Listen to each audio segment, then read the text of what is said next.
BXB. It's in the game! Dungeons and Dragons, D&D.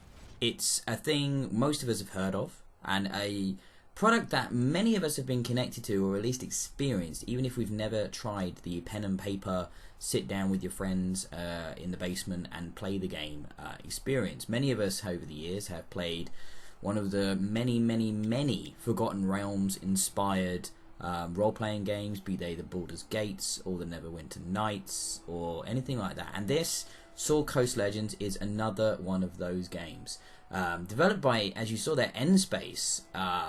They actually went out of business shortly after bringing this to PC. So we have a console port here brought to us by a third party and not the original developer. Now, this is a review, obviously, of this game, and the video footage I've captured here is from the tutorial section of the experience. And the reason I've done that is because, you know, if you play a D&D game, you kind of want to experience the campaign fresh. You know, you want to see the choices and not have too many spoilers. So I figured going in with the tutorial stuff would be the safest bet. There are two campaigns, single-player campaigns, developed for this game, and that are there right now. There is the main Sword Coast Legends one, and then there's sort of a DLC one that came with the console versions. Both of them pretty lengthy, good experiences. And on top of that, there is the sort of Dungeon Master mode, which is pretty cool, which sort of enables you to be a DM for a group of players to play the game, and you can kind of like, yeah, just be a Dungeon Master. I mean, it's the closest, unlike a lot of the previous D&D inspired games in the Forgotten Realms universe and others that we've had.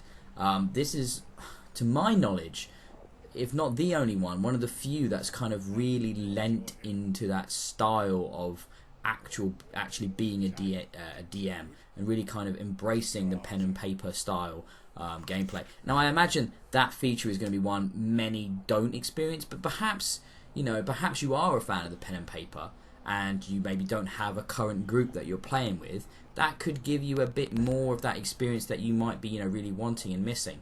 For many, though, it's going to be the two single-player campaigns. And, this being a D&D game, it gives you everything you'd expect. Deep customization, from appearance to stats to abilities to race to religious alignment. You name it, it's in there. There are numbers and stats and all kinds of things, and the combat when you get into the game, it is dice rolling. It's not exactly the most engaging combat. It's not necessarily what you'd call an action RPG. It's more of a classic RPG because it's D&D. So everything is very stats focused, very abilities focused, very much depending on the building of your team. Of which you'll have up to 4 members. Obviously you're going to want to have different classes that complement each other. It's a traditional RPG in that sense, and it really embraces that, and that's cool. I mean, there aren't that many RPGs like this on a console, so you can't fault them for adapting it. I think the controls work well. The interface is well mapped. Sometimes when you see these ports, it's like, oh my god, this doesn't work at all. From what it's too heavily ingrained within the PC gameplay experience, and it's just a bit of a nightmare. This, however, I think was designed from the ground up with controller in mind, and because of that, it works well. It's, combat, for example, isn't one-to-one button pressing. It's more cooldowns and timers. It's more like an MMO almost. You hold down X for attack, for example, because you can just continually to swing instead of just tapping it. You can tap it just once, but why would you do that? But you're going to be balancing the team. There's an active pause mode, so you can arrange your squad, your team, and give them different attacks and different commands. One of the cool things one of the things they tout on the website is that the story was written and designed by some Dragon Age Origins veterans, which is pretty cool, and it shows. It's of a very high quality. It's a very classic fantasy storyline, and sometimes you're just in the mood for that. If you've had a bit of a Tolkien binge recently, or if you're done with, say, Divinity 2 on the console, which is another great port, or something like that, hey, why not plug in some D&D and go back to the roots almost of this type of game and really delve in deep. So like I said, there's huge amounts of customization. There's some classic style campaigns. There's this cool Dungeon Master mode for people that really want to do that aspect of the game, really become a DM. Why not? I gave it a go. It was kind of gibberish to me, but I can totally see why people would love it. I think there's plenty of game in here. It doesn't necessarily do a huge amount new. I guess that's the biggest problem with this. It all feels a bit like you've played it before, you've seen it before, the visuals are a bit rough.